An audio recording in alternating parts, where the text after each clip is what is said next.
Last স্লাইডে লেখা আছে if winter comes can spring be far behind. এটা বুঝতে পারো?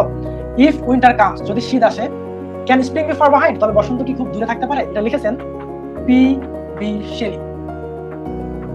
পি বি শেলি একজন বিখ্যাত কবি, উনি লিখলেন কি if winter comes can spring be far behind, যদি শীতকাল আসে তাহলে বসন্ত কি অনেক দূরে থাকতে পারে?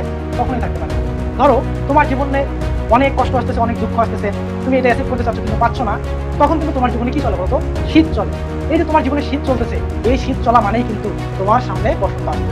তুমি সেকেন্ড টাইম প্রিপারেশন নিচ্ছ, তোমার জীবনে এখন অনেক কষ্ট, অনেক দুঃখ, অনেক মানুষ খোঁজাখুঁজি করতেছে, কিংবা তোমার একটা আকাঙ্ক্ষা ছিল, ওই আকাঙ্ক্ষা তুমি পাও নাই, তোমাকে সারাদিন কষ্ট লাগে, রুম থেকে বের হতে পারো না, বিভিন্ন ধরনের সমস্যা করতেছো, মানে কষ্ট কষ্ট কষ্ট, শীতের কুয়াশার মতো তোমার অন্তরের ভিতরে গেঁথে গেছে এই কষ্টটা বা শীতটা গেছে।